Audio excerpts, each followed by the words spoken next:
Eu quero fazer algumas pontuações. Hoje em Teófilo Otoni, quando você tocou na matéria do secretário de Estado da Saúde, a maior preocupação são as regiões de Valadares e Teófilo Otoni pela ausência de leitos. Sempre houveram ausência de leitos, sempre houve. Nenhum governo do Estado, vamos colocar assim, nunca priorizou ações de saúde, investimento em política pública de saúde em nossa região. Nunca houve essa priorização, bem como governo municipal. Hoje em Teófilo Otoni, aí Fábio ele vai me ajudar a pontuar algumas questões aqui. Em Teófilo Otoni hoje, no que diz respeito a leitos de UTI, para recepcionar pacientes com Covid, nós temos 6 leitos. A perspectiva otimista é que conseguiremos chegar talvez em 15 para atender uma população de quase 1 milhão de habitantes. Por quê? São 2 UTIs no Santa Rosália. O que foi, Gil? Você está rindo? São 2 UTIs no Santa Rosália. Acredito que 3 no Bom Samaritano. E vão tentar uma contratualização e habilitação de 10 leitos no Filadélfia. Se eu não estiver enganado. É isso mesmo, Fábio? Se eu não estiver enganado. Esse dinheiro que está chegando no município de Teófilo Otoni, que em 10 dias deve ter chegado aí 8 milhões de reais, 1 milhão na UPA, 6 milhões e 300 mil para o Fundo Municipal de Saúde, para a MAC e PAB, tiveram algumas emendas parlamentares aí que também entraram, etc. Sem ter um caso confirmado e, graças a Deus, consequentemente, não ter vítima fatal. Certamente virá mais dinheiro. O que eu acho, Marcinho, aí é uma proposta para se levar o prefeito do município de Teófilo Otoni, que até agora não mostrou a liderança que precisa assumir, não mostrou ainda que ele tem que jogar a bola no peito e assumir a responsabilidade. Está colocando a responsabilidade para as demais outras instituições. Em nenhum momento se viu o prefeito Daniel Sucupira se reunir com os demais prefeitos da região. Porque a responsabilidade não é só Teófilo Otoni, a responsabilidade ela é regional. Outro ponto, um secretário de Estado da Saúde fala isso, mas o que o Estado de Minas Gerais, o governo do Estado de Minas Gerais está fazendo para aportar recursos e instrumentalizações para a rede hospitalar dos municípios? Nada. O que está sendo feito em âmbito regional para pressionar o governo do Estado em assumir um hospital de campanha aqui em Teófilo Otoni, em instrumentalizar leitos para que, preventivamente, caso hajam casos, já tenhamos uma preparação na rede de saúde de média e alta complexidade. Então, eu acredito que poderia ser feito esse enfrentamento pelo prefeito Daniel Sucupira, juntamente com os demais prefeitos da região, assumir essa responsabilidade, provocar o governo do Estado para se manifestar, para se posicionar e descentralizar equipamentos, porque hoje, Fábio sabe muito bem disso, até com dinheiro em caixa é difícil você comprar instrumentos. Isso também retrata a ineficiência na gestão que não buscou fazer antes, mas enfim, é outra coisa. Mas o governo do Estado ele tem a obrigação de destinar recursos e bem como instrumentos para cá, para ajudar. Mas para isso o governo do Estado também precisa ser provocado. Né? Nós estamos aí há quase 3 meses já de coronavírus no Brasil. Não se tem um plano de ação a nível regional aqui, a gente não está vendo. Então, é uma proposta que a gente faz, é uma preocupação. Os contatos que os senhores e senhoras tiverem com os deputados estaduais, federais, etc., façam para pressionar o governo do Estado para se posicionar, porque o governo do Estado também, até o momento, infelizmente, não assumiu a sua responsabilidade no que diz respeito aos municípios, especialmente dos vales do Mucuri e do Jequitinhonha. Obrigado, Fábio Lenz. Me ajuda aí, Fábio, no detalhamento dessas informações. Boa noite, senhor presidente. Boa noite aos demais colegas vereadores. Senhor presidente, quero começar com uma boa notícia. Brasil descobre remédio com 94% de eficácia no combate à Covid-19 afirma o ministro Marcos Pontes. Pela matéria aqui veiculada no estado de Minas, o ministro afirma que serão testados o medicamento em 500 pessoas, o grupo de teste, e que em 30 dias a gente pode ter talvez um medicamento aí que pode sanear todos os nossos problemas, e espero em Deus que isso realmente seja uma realidade. Como os que me antecederam demonstraram aqui extrema curiosidade, até, né, eu diria, algumas questões especulativas acerca desse tema, eu não quero aqui esgotar o assunto, mas simplesmente colocar o nosso entendimento e o que a gente tem percebido em termos práticos. Ontem nós falamos muito nas questões mais gerais, mas em termos práticos. Primeiro, respondendo ao colega Norton Neiva, quando ele pediu esclarecimento sobre o teste Covid. Hoje nós temos no mercado, Norton, 3 tipos de testes basicamente sendo utilizados. Um é o teste PCR, que demora aí em torno de 5 dias para ser liberado o resultado. Esse teste ele é feito em laboratório, a sua eficácia ela é de 100%. O paciente só pode, né, ser testado após o período mínimo aí de 7 dias, que seria o prazo de incubação do vírus.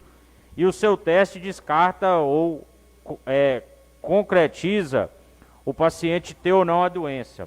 O que acontece é que os laboratórios, e em Minas Gerais é o caso específico, nós só tínhamos o laboratório da FUNED que realizava os exames e que tinha uma capacidade muito limitada para atender toda a demanda dos mais de 853 municípios da nossa federação.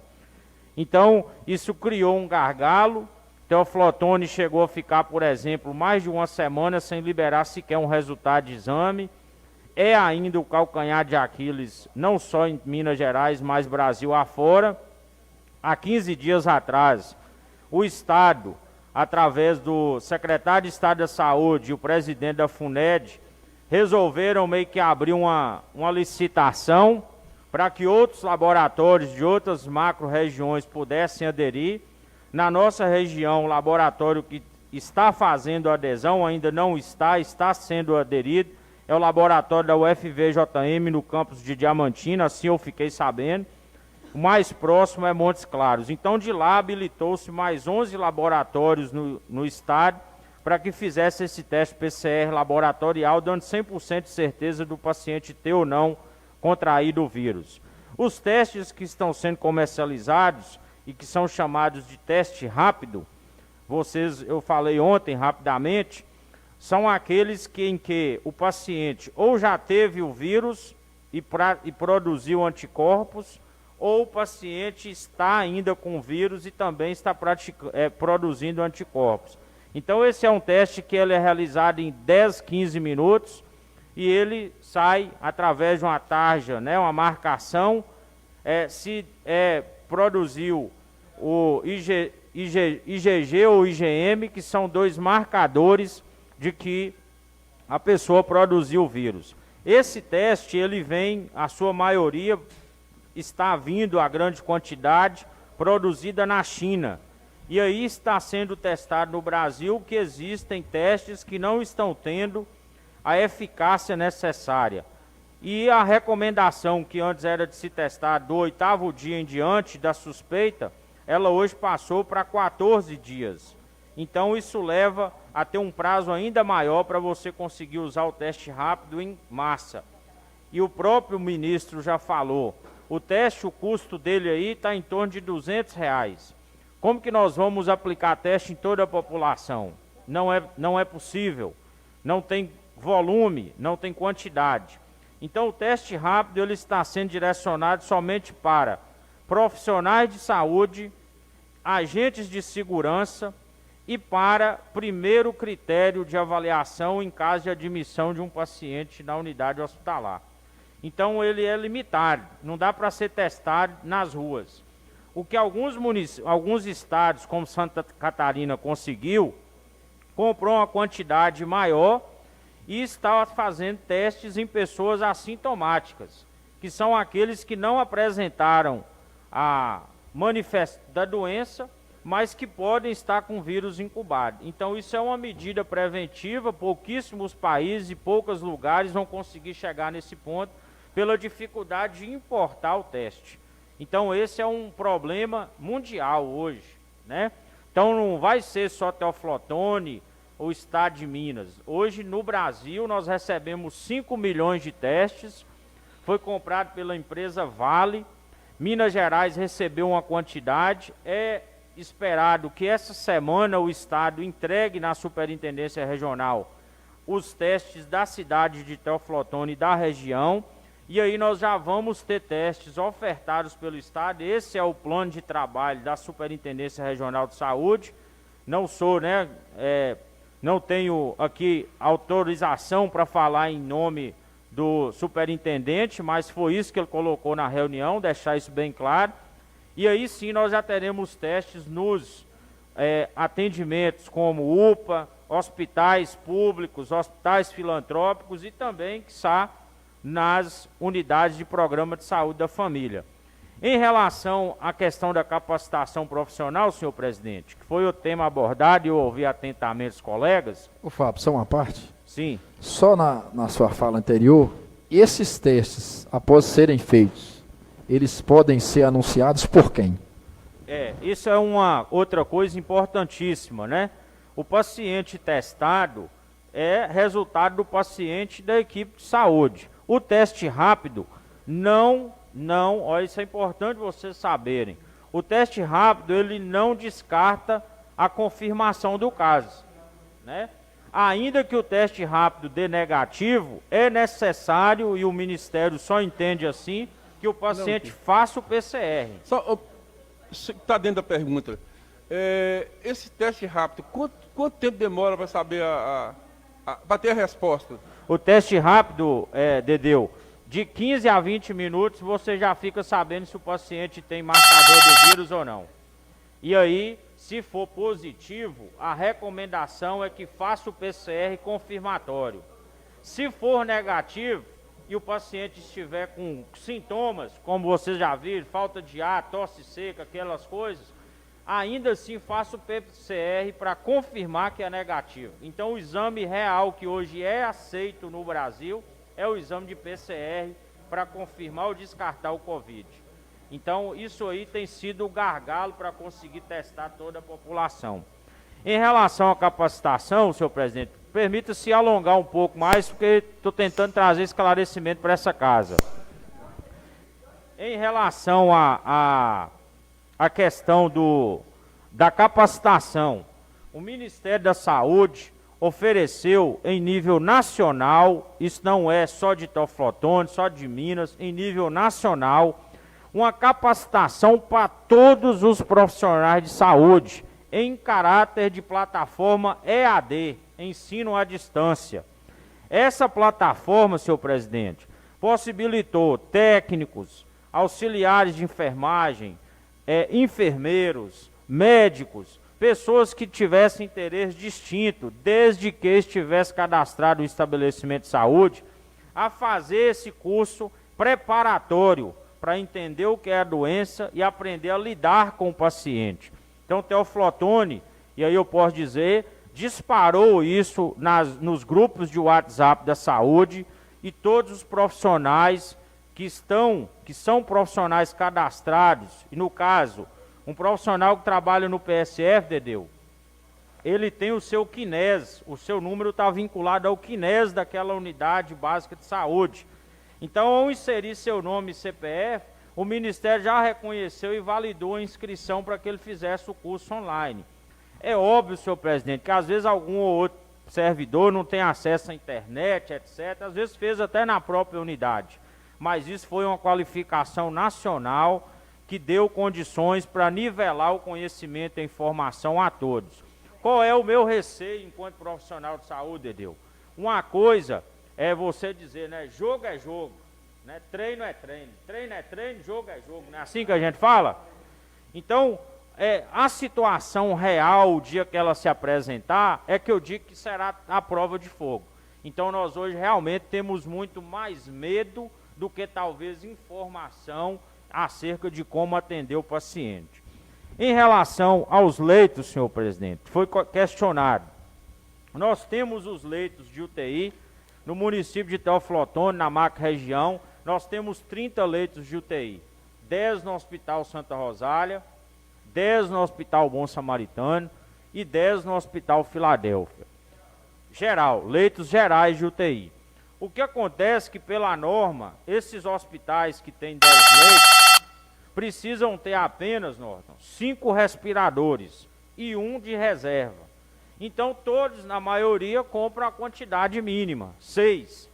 O Santa Rosália, pelo seu tamanho histórico, investimentos e a complexidade, é lógico, e também por ser referência de urgência, tem uma quantidade um pouco maior, principalmente lá na sala vermelha, nas urgências.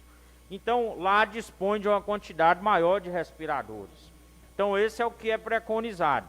Quando nós enxergamos o paciente de Covid que precisa de cuidados especiais de UTI, é importante dizer o seguinte, nós não podemos, ao colocar um paciente de Covid, ter outras doenças, outros tipos de pacientes juntos com ele, porque o vírus é jogado na atmosfera ali e pode contagiar o paciente que estiver do lado. Então, por isso, num primeiro momento,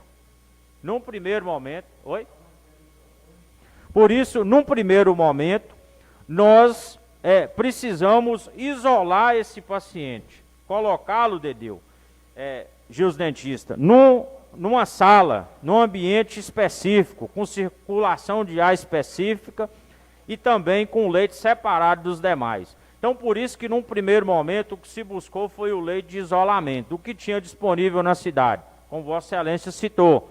Imediato, eram 2 no Santa Rosália, 1 no Filadélfia e 1 no Bom Samaritano. Isso foi na primeira semana, a primeiro início, há quase um mês atrás, tinha 4 leitos.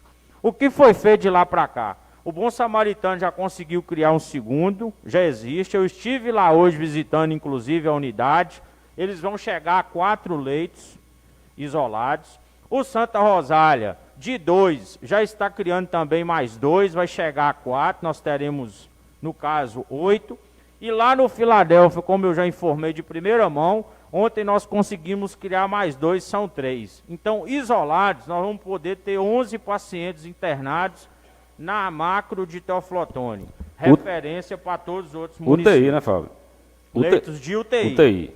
Se a doença aumentar e propagar muito, aí já tem um planejamento feito junto com o Estado e junto com a Secretaria Municipal de Saúde. Aqui quero fazer justiça, gente. Nós às vezes criticamos falando na persona do prefeito, mas tem uma equipe toda trabalhando por trás disso.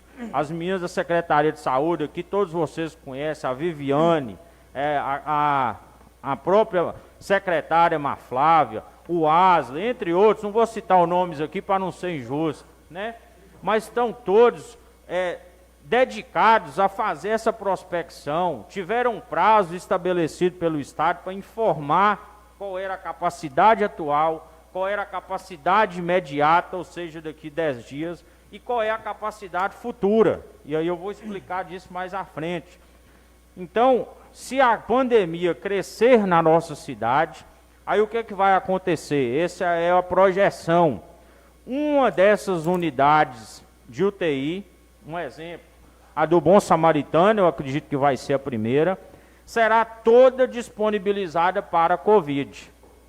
Então lá nós teremos de 11, nós sairíamos então para 11 menos 4, 7, para 17 leitos com os 10 de lá. Aí o mesmo vai virando. O Santa Rosália, por exemplo, apresentou a capacidade de ampliar mais 20 leitos de UTI em um andar que eles fecharam. Então, senhor presidente, aí o que depende? Do respirador, está lá especificado na planilha, do EPI e da contratação da equipe. Isso foi já informado para o Ministério e também para a Secretaria de Estado de Saúde. Ô Fábio, só para completar aqui, uma preocupação que eu tenho e já desde há uns 2 anos a gente vem cobrando disso. De certa forma, Por um lado, nós temos Santa Rosália e Filadélfia aqui. Os pacientes que precisarem dessas UTIs, tiverem problema renal e precisarem de hemodiálise, serão atendidos no Filadélfia e no Santa Rosália. O Bom Samaritano não tem serviço de hemodiálise, até então não tinha, não sei agora, não tinha serviço de hemodiálise nas UTIs. Hoje já tem, os pacientes que tiverem essa situação já serão senhor atendidos. presidente, muito bem lembrado, e eu, assim que a secretária Marflávia assumiu a pasta, e eu posso dizer que estava no dia de sua posse, ao pegar na mão dela, eu disse, olhando nos olhos, secretária, por favor, coloque a hemodiálise nos leitos do Bom Samaritano. E eu posso afirmar hoje que a hemodiálise está funcionando no Bom Samaritano. O técnico de tratamento de água, inclusive, é o mesmo que presta serviço para a gente no Hospital Filadélfia. E um dos nefrologistas que eles convidaram também trabalha conosco, além de outros, tanto um que trabalha em Santa Rosália e um já trabalhava lá. Então, a hemodiálise de lá está funcionando e isso aumenta também a condição técnica do serviço. Importante esclarecer isso. Só mais uma dúvida, Fábio. Sim. Qual será, assim, o tempo de resposta na questão de habilitação de leitos, caso a situação cresça aqui em Teoflotone? Porque é uma burocracia muito grande para habilitar leite junto ao Ministério da Saúde e Secretaria de Estado. Caso realmente haja essa perspectiva de crescimento, que às vezes pode ser também um boom aqui, qual é o prazo que a Secretaria de Estado e o Ministério da Saúde têm? Ô Fábio, me concede a parte aqui. Sim. Senhor presidente, só uma sugestão. Desde que começou essa pandemia, sobre Teoflotone, está sendo a melhor explanação da situação de Teoflotone que eu vi até agora, o que o vereador Fábio está falando aí, está fazendo. Parabéns, Fábio, você está muito inteirado realmente. E então é o seguinte, eu até sugiro que deixa ele fazer a explanação dele e que possa, porque tem pessoas aí ligadas na rede mundial de computadores nos assistindo e que também está interessado. Tenho certeza que eu, por exemplo, eu tirei um bocado de dúvida até agora com a explanação de Fábio, e isso é muito importante, que ele prossiga nessa explanação aí. Sim, mas a gente precisa fazer os questionamentos que com só tô certeza falando são as dúvidas. As Não tem dúvidas, tempo para ele, não. Eu A só gente... estou pedindo para dar mais tempo para ele. Não tem tempo, não. Falei aqui para não estipular o tempo, não. Obrigado, senhor. Porque o que falta, Fábio, assim, e é até uma crítica que eu faço ao Executivo. Por exemplo, não é falado, não é apresentado para ninguém qual é a real estrutura da nossa rede de saúde. Então, para convencer as pessoas é difícil, Sim. né? Então é importante. Mas eu fiquei aliviado com essa questão aí do negócio da situação também. nefrológica. E eu, Fábio, eu queria que se você souber também a situação do SESC sobre os leitos. Vou como é que vai ser? falar sobre os leitos de internação. Então, como eu estava dizendo, senhor presidente, então já existe uma proposta, ela subiu para o Ministério da Saúde, para a Secretaria Estadual de Saúde. Em caso de pico de doença, por exemplo, já está disponibilizado, além dos 3 leitos isolados do Filadélfia, nós também já disponibilizamos ao município e ao estado os 10 leitos na situação de pandemia. O Santa Rosália disponibilizou a sua unidade com os leitos isolados, que hoje são 4, e ela tem que atender outras demandas, assim como nós no Filadélfia.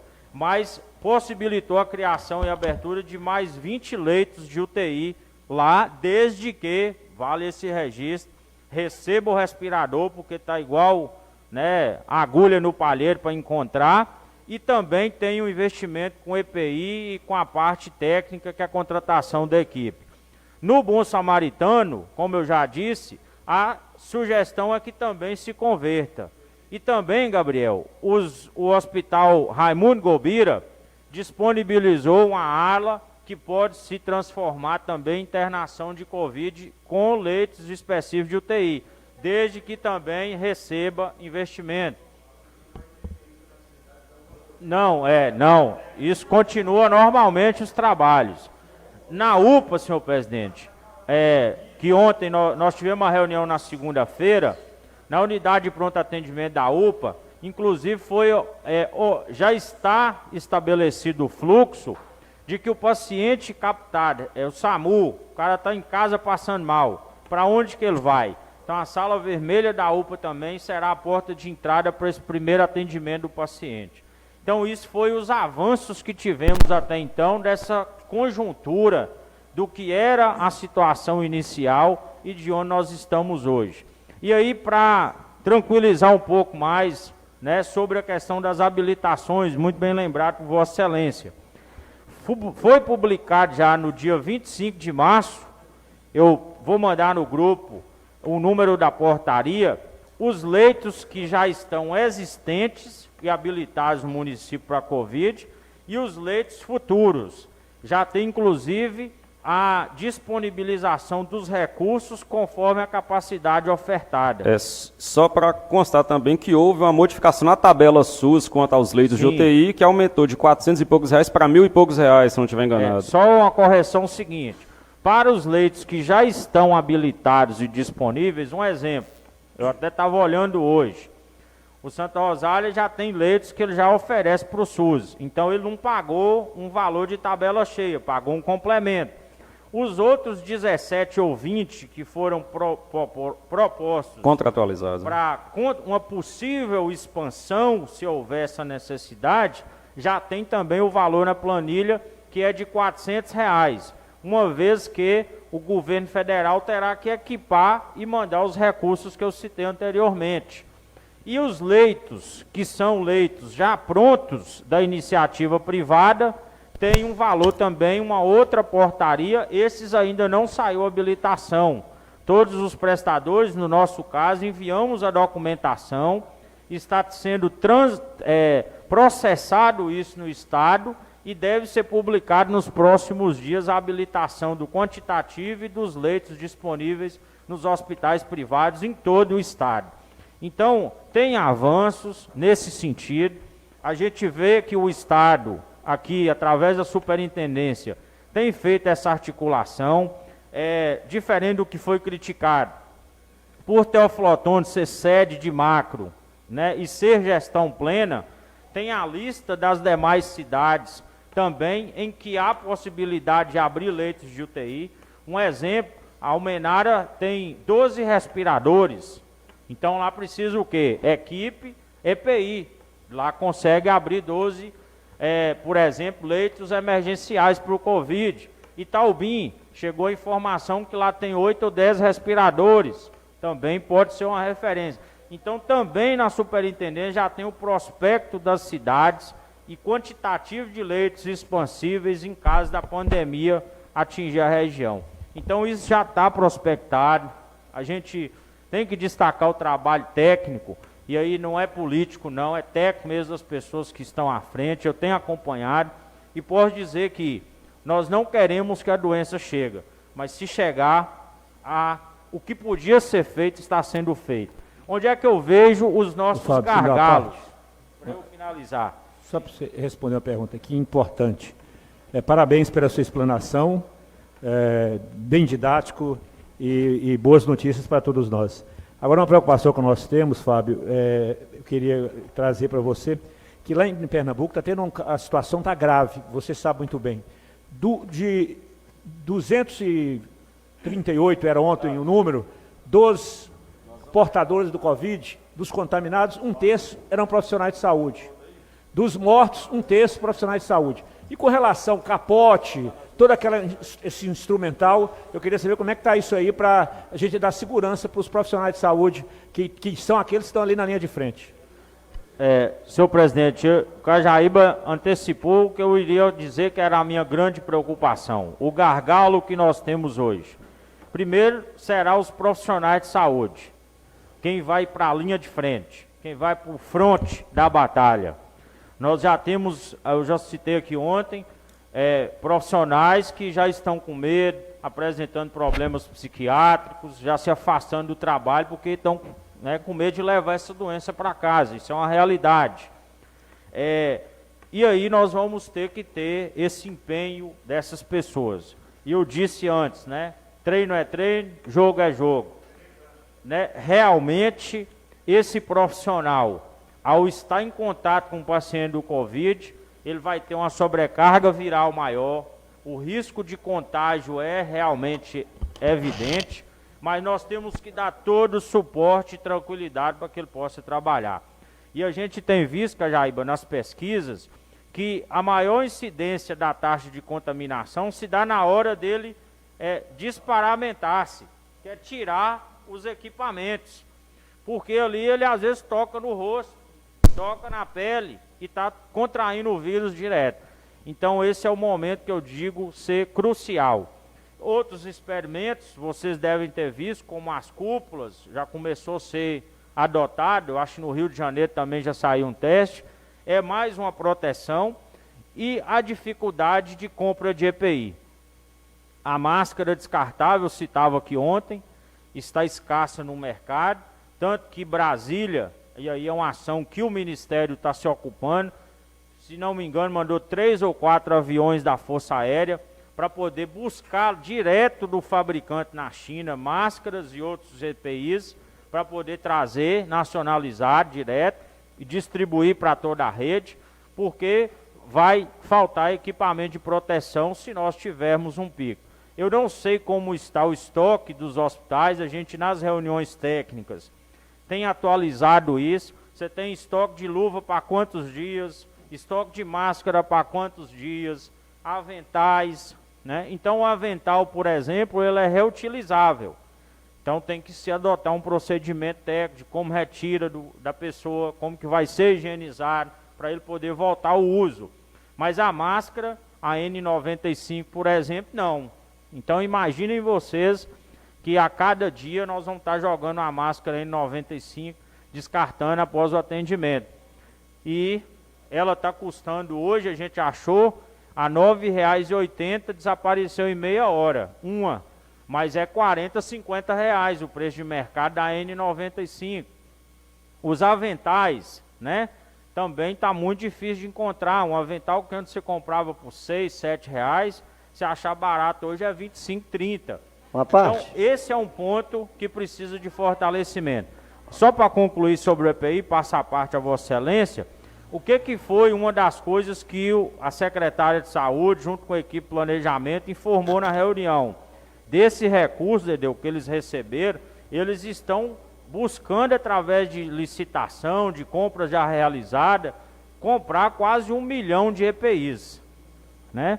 A outra coisa, eu vou deixar para falar depois da parte de Melk, é sobre os leitos de internação, que nós falamos só sobre a UTI. Aí eu vou fazer uma fala sobre o leito de internação.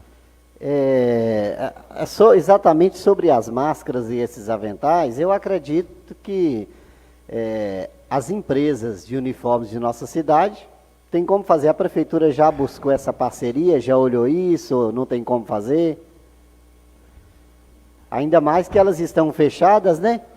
Sairia muito mais em conta. Nós fizemos uma compra de 1.000 máscaras por Filadélfia, fabricadas numa indústria de confecções aqui. E estamos fazendo um pedido maior lá agora, porque o primeiro foi de piloto. Qual é a dificuldade? Eles não estão também conseguindo comprar a matéria-prima, né? O elástico, o TNT, que é a máscara mais comum. Então isso tem sido uma dificuldade para a indústria nacional, por isso que não está sendo a escala de produção necessária. Então a nossa recomendação, ontem a CISA até propôs isso aqui, é da gente estimular, como a vereadora Vânia, a máscara de pano para a população. Existem, eu vi agora, uma cidade mineira, Fortaleza de Minas, o prefeito decretou que quem sair na rua sem máscara será multado por R$ 35,00, se não me engano. Né? Então, assim, veja que são atitudes de proatividade para prevenção. Sobre a questão dos aventais, realmente é possível que seja fabricado. A gente, por exemplo, comprou nas lojas aqui de equipamento de proteção, de locação de equipamentos de EPI, mas esgotou os estoques e os fornecedores não estão reabastecendo. E a dificuldade também da matéria-prima, que é a lona, um material que precisa ter uma resistência conforme a recomendação também técnica do Ministério do Trabalho. Em relação aos leitos de internação, que o Gabriel nos arguiu, o que acontece? O Ministério da Saúde abriu uma habilitação para novos leitos. Então, um exemplo, Santa Rosália, tem quantos leitos lá contratados pelo SUS? Tem capacidade de ampliar? o Ministério já sabe pelo cadastro do estabelecimento. No Filadélfia, por exemplo, e aí vou falar lá, nós tivemos o já de automático reconhecimento do Ministério, que nós podemos ofertar até 48 leitos a mais para ser atendido o paciente que a gente fala de cuidado prolongado ou de cuidado intermediário.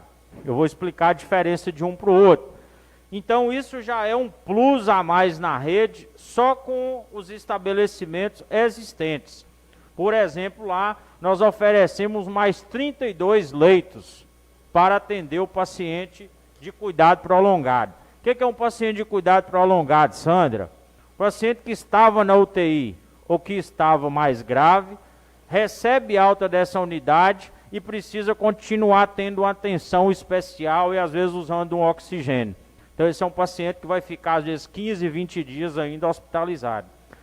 O que foi aberto até então, lá no SESC, uma unidade externa, específica, só para cuidados intermediários de pacientes que chegaram na UPA ou que receberam alta das unidades hospitalares.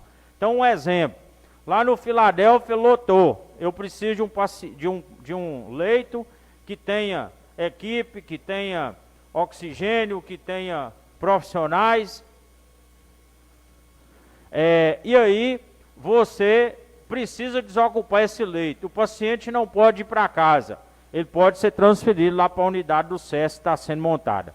Houve já um edital, senhor presidente, em que já se contratou, através de chamamento público, alguns profissionais. Hoje, por exemplo, nós recebemos uma farmacêutica que já está montando os carrinhos e também providenciando os insumos para os atendimentos de Covid que podem chegar no SESC. Então, os leitos lá estão em fase de montagem. Eu acredito, aí cabe à Secretaria Municipal e ao prefeito, né, nos passar a previsão de disponibilização desses leitos. Mas o certo é que nós teremos esse incremento lá também. Então, isso é o que eu posso esclarecer do que eu compreendi até agora. Se tiver mais alguma pergunta, eu estou à disposição e agradeço aí a atenção dos nobres edis. Obrigado, Fábio. Parabéns pelos esclarecimentos. Realmente foi muito enriquecedor para todos nós e para a população.